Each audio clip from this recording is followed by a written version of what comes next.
Des analyses, des précisions chiffrées, on en parle dans cette édition Zoom Eco Live. Ensemble avec vous, nous allons décortiquer les différents titres à l'ordre du jour, notamment les chiffres clés qui vont se pencher sur les charges rétrocédées en province à fin mars 2023.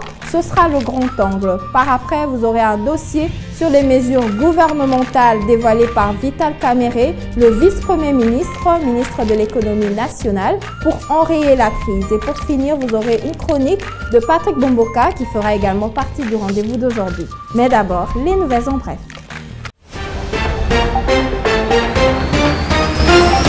Débutons ces nouvelles en bref avec cette information. Le coût global du programme d'urgence de relance du secteur agricole est évalué à plus d'1 milliard $ américains en République démocratique du Congo. Ces chiffres ont été révélés par les vice-premiers ministres, ministre de l'économie nationale, Vital Kamerhe, au cours du briefing hebdomadaire organisé ce lundi 15 mai 2023. En effet, ces plans agricoles devraient permettre au gouvernement de briser la dépendance à l'importation de produits alimentaires et apporter une réponse à court, moyen et long terme.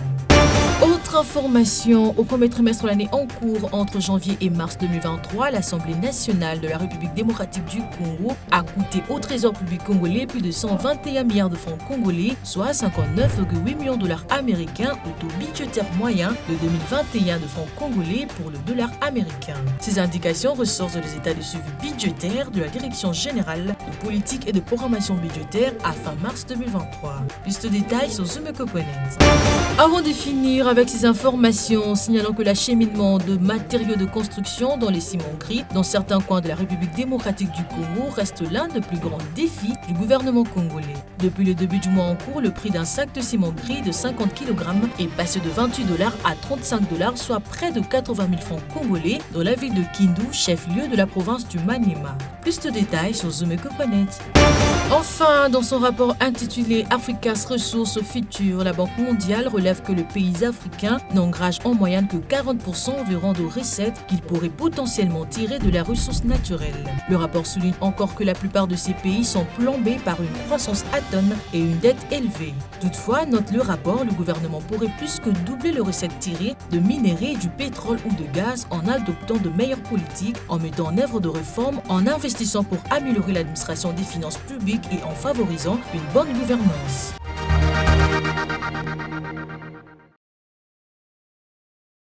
Prenons cette fois-ci les chiffres clés présentés par Adassa Grace. Elle nous parle des charges rétrocédées en province en 3 mois, soit de janvier à fin mars 2023. Tout de suite des précisions.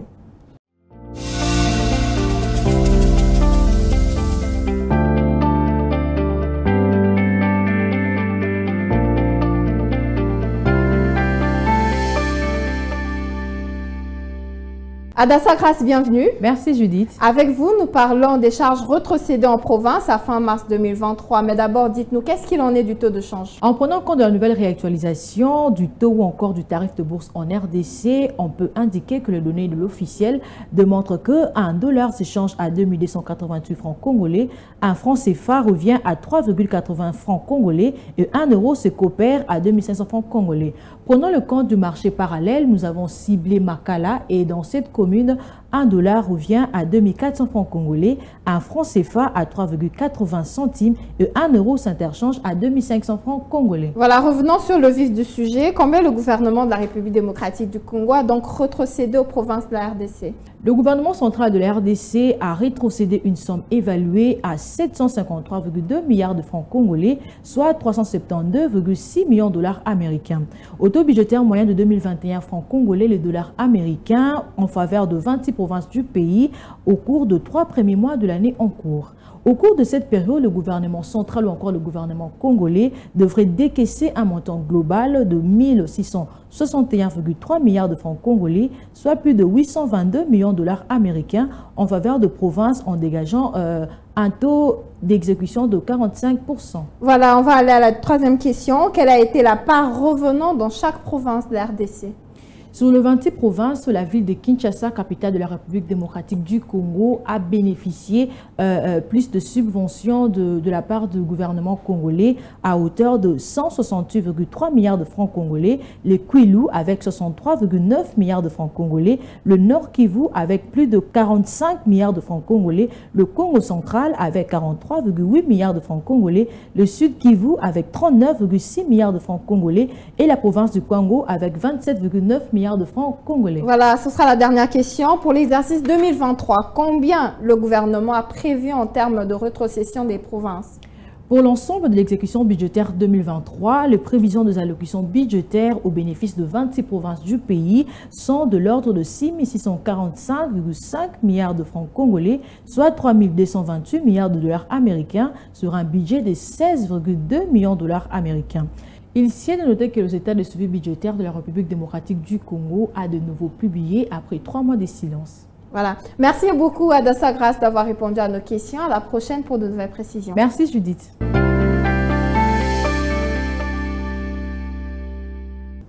Prenons cette fois-ci le dossier avec Benita Moueni. Tout de suite.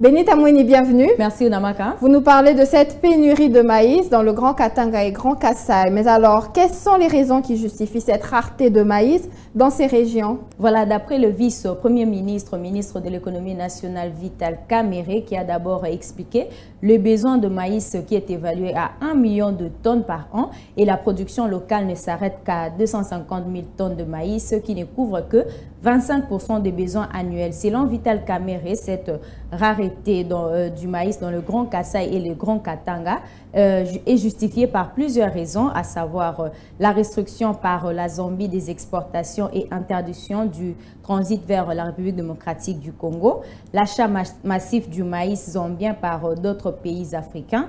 Troisième raison, la mauvaise condition climatique avec impact sur les récoltes en Afrique australe. Quatrième raison, l'augmentation de 122% du prix du sac de 25 kg qui s'est vendu à 45 000 francs se négocie actuellement à 100 000 francs. Et pour faire face à cette crise, le ministre de l'économie a dévoilé les mesures prises par le gouvernement congolais. Voilà justement, quelles sont les mesures préconisées par le ministre Vital Kamerhe pour éradiquer cette crise de maïs? Voilà, il s'agit de mesures internes et externes. Commençons avec les mesures externes. Il y a premièrement la levée de la mesure d'interdiction sur le maïs à destination de la République démocratique du Congo de transiter par la Zambie. Deuxième mesure, la restriction des exportations de la Zambie vers la République démocratique du Congo en cours de suspension. Et troisième mesure, des nouvelles voies d'approvisionnement trouvées en Afrique du Sud. Pour ce qui est de mesures internes, il y a premièrement les 6 mois de suspension de droits et taxes à l'importation de maïs en farine et en grains. Deuxième mesure, la suspension de droits et taxes à l'importation des intrants agricoles et engins. Troisième mesure, plan d'urgence d'accroissement de la production de maïs. Quatrième mesure, il s'agit de l'accompagnement de privés dans l'opération de l'importation en Afrique du Sud et en Zambie. Cinquième mesure, le plan de ramassage de la production dans le Grand Katanga et le Grand Kassai. Sixième mesure, la surveillance du marché pour décourager la rétention de stocks et de prix illicites. Septième mesure, il s'agit de l'appui au service national pour l'accroissement de la productivité. Huitième et dernière mesure, c'est la rationalisation et la parafiscalité, notamment pour le péage. Merci beaucoup Benita Moueni d'avoir répondu à nos questions. Je rappelle que vous étiez en train de nous parler de ces mesures dévoilées par le vice-premier ministre, ministre de l'économie nationale, pour enrayer la crise de la farine de maïs dans le Grand Katanga et Grand Kassai. Merci encore. Merci Onamaka.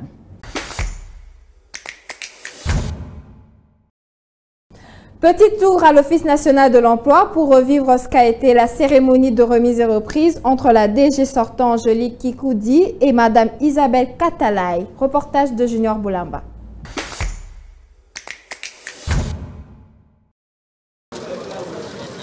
Ce lundi 15 mai 2023 que la cérémonie de remise et reprise à l'Office national de l'emploi entre entre Mme Angélique Kikoudi et Mme Isabelle Katalay, qui occupe à présent le poste de directrice générale de cette institution. Une cérémonie riche en couleurs qui a connu la participation des directeurs provinciaux de l'Office national de l'emploi. Début de la cérémonie avec le mot de la secrétaire générale qui est revenue sur l'importance et le bien fondé de cette activité. Vu le décret 081/2002 du 3 juillet 2002 portant création, organisation et fonctionnement d'un établissement public dénommé Office national de l'emploi, en sigle ONEM, vu le décret numéro 012/003 du 19 janvier 2012 fixant les statuts d'un établissement public dénommé Office national de l'emploi, ONEM en sigle, est désigné pour exercer les fonctions des directeurs généraux à titre intérimaire, Madame Katalay et Bambi Isabelle. Article 3. Sont abrogées toutes les dispositions antérieures contraires au présent arrêté. Ensuite viendra le mot de Mme Kikoudi qui a cédé sa chaise de commande à Mme Isabelle Katalay. Nous sommes heureux. C'est un acte administratif, nous sommes là, nous allons assumer ça et nous allons faire chacun de son côté pour que ce que nous devons faire soit le mien, en tout cas de ma part. Vous connaissez l'esprit dans lequel nous avons travaillé. L'avantage que vous avez est que ce que vous n'avez pas vu de bon, il faudra bannir. Bien avant la cérémonie de remise et reprise, Mme Isabelle, prenant la parole, n'a pas manqué de remercier les agents et cadres de l'ONEM pour cette opportunité de lourde responsabilité lui confiée. Consciente de l'ampleur de la tâche et surtout des défis à relever, c'est tout naturellement que je compte sur l'implication de chacun dans la stricte limite de ses attributions. Et mesdames et messieurs, les cadres et agents de l'Office national de l'emploi, je nous invite donc à nous mettre au travail afin de rendre notre organisation encore plus performante et au service de la population. Nous devons conjuguer et multiplier nos efforts en vue de mieux accompagner le gouvernement dans la réalisation de cette dernière. Entrepreneuriat de jeunes, on en parle sur ce plateau avec un invité qui nous explique les activités de son métier. Nous recevons avec vous Jean-Luc Ekofo, qui est notre invité sur ce plateau. Jean-Luc, bienvenue. Merci. Vous êtes responsable de l'entreprise J. Woods. Alors, c'est depuis combien de temps que vous êtes à la tête de cette entreprise? L'entreprise a déjà 5 ans depuis qu'elle existe. Je crois que c'est depuis 2018 que nous sommes lancés. Mais alors, d'où vient le bout de bois, puisqu'on sent que vous mettez en avant-plan le bois? Mon amour avec le bois a commencé par des images qu'une amie m'a envoyées, que je salue d'ailleurs en passant, Cédia. C'est une Camerounaise. Elle m'a fait voir certaines des images qui avaient trait avec la décoration intérieure.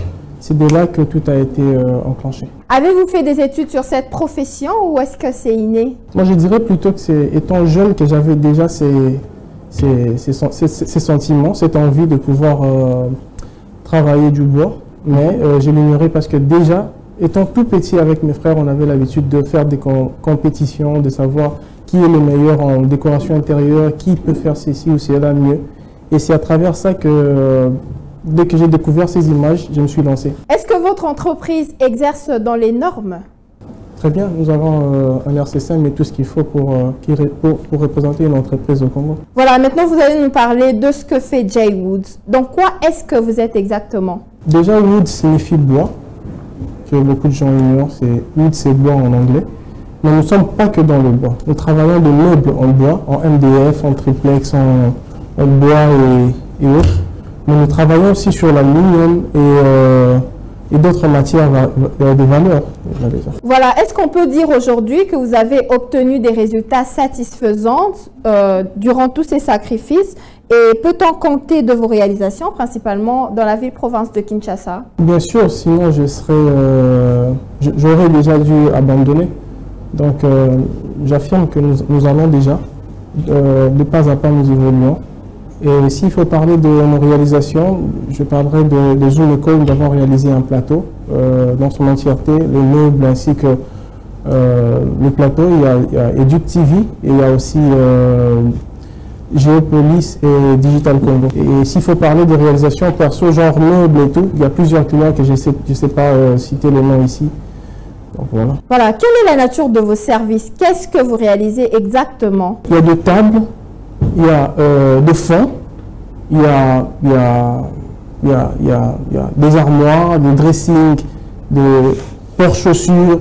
Il y en a plusieurs que je ne sais pas tout énumérer en tête comme ça. Avez-vous une subvention de la part du gouvernement congolais et quelles sont les difficultés que vous rencontrez? La plus grande difficulté que nous rencontrons, déjà étant entrepreneur, c'est de retrouver de la concurrence. Il y a beaucoup de gens qui font le même métier et trouver de la confiance auprès de Congolais, c'est vraiment difficile parce que tu vas voir un Congolais qui préfère donner une grande somme à un Chinois, mais qui refuse de le confier à un Congolais comme moi. C'est la plus grande des difficultés, mais sinon, il y a ceux qui nous acceptent comme tels. Jusque-là, je n'ai pas encore eu l'appui venant du gouvernement. Voilà, comment entrer en contact avec J-Wood, puisqu'on peut le dire aujourd'hui que vous êtes une belle initiative et un exemple pour la jeunesse. Merci, et nous avons une page sur Instagram et TikTok. Et un numéro de téléphone qui est le 081 077 93 99. Et la page TikTok ou Instagram, c'est J-Wood. Merci beaucoup, Jean-Luc Ekofo, d'avoir répondu à nos questions. Le plaisir est là. La chronique du jour, c'est avec lui, notre éditorialiste de tous les jours, Patrick Bomboka. Cette fois-ci, nous emmène une nouvelle analyse que nous allons découvrir tout de suite dans ce nouveau numéro.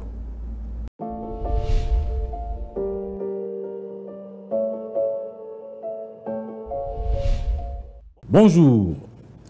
Les dépenses en capital sont restées non activées au courant du mois de janvier 2023 en République démocratique du Congo. D'après les statistiques publiées par la Banque centrale du Congo sur l'évolution de la trésorerie publique au cours de la période sous analyse, il ressort donc qu'aucun franc n'a été décaissé pour les dépenses en capital. Selon la même source, les dépenses du gouvernement de la République démocratique du Congo se sont chiffrées à hauteur de 1659 milliards de francs congolais en janvier 2023, alors que les recettes mobilisées ont tourné autour de 1151 milliards de francs congolais, un montant équivalent à 572 millions de dollars américains. En tout état de cause, il se dégage donc un déficit budgétaire de l'ordre de 496 milliards de francs congolais. Pour l'exercice 2023, la loi des finances fixe par exemple les dépenses d'investissement à 10 577,9 milliards de francs congolais, soit un peu plus de 5 milliards de dollars américains. Et toutes ces dépenses sont principalement axées sur des projets des secteurs sociaux et porteurs de croissance. Dans cette enveloppe, les investissements sur ressources propres sont chiffrés à 123,9 milliards de francs congolais, représentant 21,9% des dépenses du budget général et devant donc couvrir les projets de développement du gouvernement central évalués à 1946,8 milliards de francs congolais, incluant les projets inscrits dans le programme de développement local de 145 territoires. Que dire des dépenses en capital? Les dépenses en capital comprennent les dépenses consacrées notamment à la construction, à la rénovation, à la réparation majeure des bâtiments et à l'achat d'équipements lourds ou des véhicules. Merci de votre attention.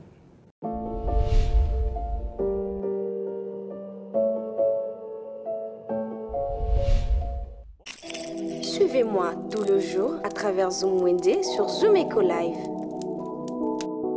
Abonnez-vous sur notre chaîne YouTube. Zoom Eco Live, la référence de l'actualité économique en RDC. Savez-vous, est-ce qu'on vend les rideaux à Kinshasa? Ensemble avec Naomi Kandé, allons découvrir les différentes précisions à ce sujet.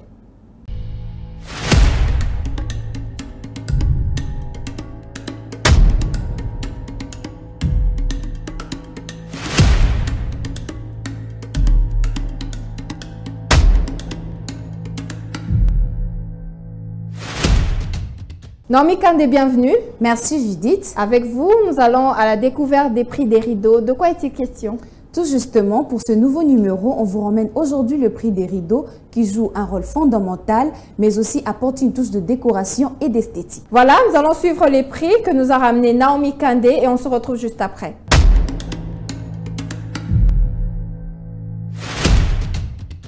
Débutons ces nouveaux marchés avec le prix de rideaux lourds et épais avec motif qui mesure 2,60 m et coûte 25 $. Des rideaux épais sans motif se vendent à 15 $. On découvre aussi des rideaux voilage qui sont conçus en voile de coton et des tissus légers et transparents. Cela coûte 10 $ et mesure 2,60 m. 12 $ est le prix fixé des rideaux à pattes qui mesurent 2,50 m. Les rideaux thermiques permettent de réduire la déperdition thermique sans entraver l'accès. Et cela coûte 20 $ pour 2,60 m. On découvre aussi une sorte de rideau France ou rideau à galofronceur qui sont de rideaux avec attache conçus sur le haut dans lesquels on attache le trigle de rideau. Et cela se vend à 28 $. Des rideaux pour chambre d'enfants varient entre 8 $ et 30 $. Et pour enfin finir, le rideau de douche en plastique revient au prix de 5 $ américains.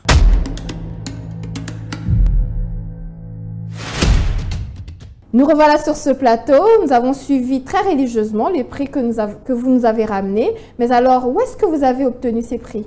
Alors, pour récolter ces prix de rideaux, nous nous sommes rendus dans la commune de La Gombe, sur l'avenue du Commerce, dans le grand marché de Kinshasa. Et là, vous y trouverez quelques magasins spécialisés en vente des rideaux. Merci beaucoup, Naomi Kandé. J'espère vous revoir très prochainement. Merci, Gide.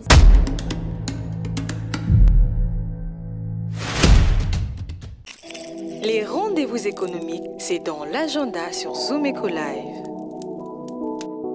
Abonnez-vous sur notre chaîne YouTube. Zoom Eco Live, la référence de l'actualité économique en RDC. Les rendez-vous économiques du 16 mai 2023, on en parle dans la rubrique Agenda. Adassa Grace nous donne plus de détails à ce sujet sur l'heure, la date, mais également l'ordre du jour. Tout de suite, des précisions.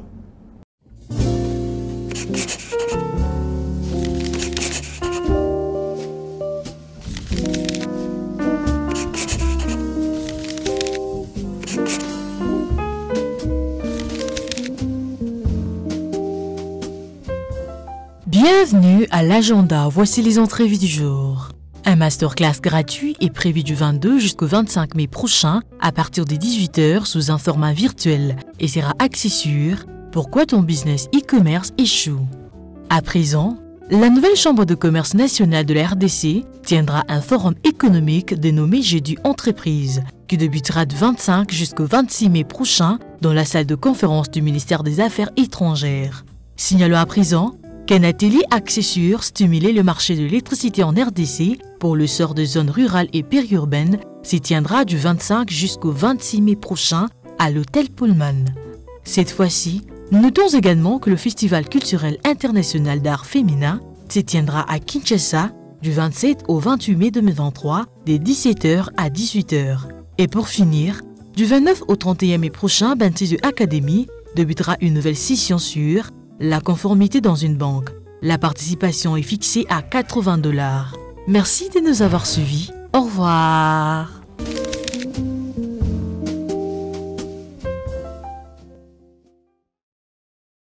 La débrouillardise à Kinshasa, on en parle. Cette fois-ci, un volontaire a accepté de nous relater les activités de son métier. Suivez.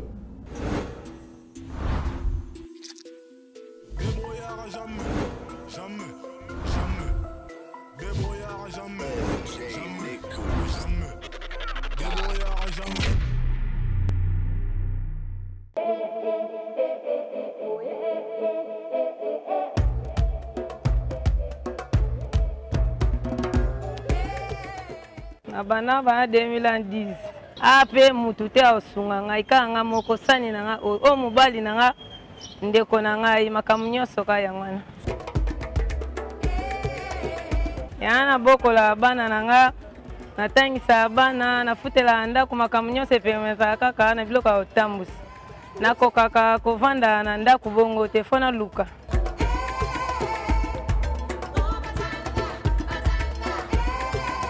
totiaka na par jour 2000 3000 yango tofutela bana na biso minerval yango mpenza esungaka ngai ntango mosusu okosopa biloko, ntango mosusu okokende esika moko boye bato osenga bazanga te makambo ka ebele kaka.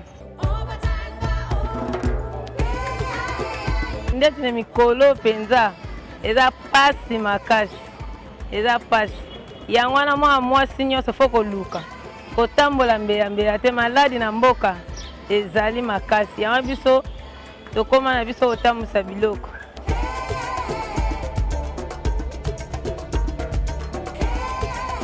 Misusu toza licencié pour me vendre na ndako, tokoma kotambusaka biloko mpona moyen de vivre.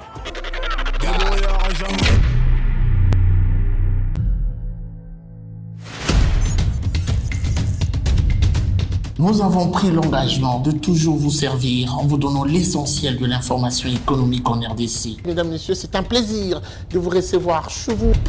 Le gouvernement congolais dirigé par le Premier ministre Jean-Michel Sama Lukonde ne jure que par la réduction du train de vie des institutions. Merci à vous, Judith Piombo, pour ce dossier. Merci, Unamaka. Désormais, suivez-nous à 19h30 sur la RTNC du lundi au vendredi avec le même plaisir. Zoom-Eco Live, la référence de l'actualité économique en RDC. C'en est fini pour aujourd'hui. Merci de nous avoir suivis. C'était un plaisir de partager ce laps de temps avec vous. À la prochaine pour de nouvelles actualités économiques sur Zoom-Eco Live. Au revoir.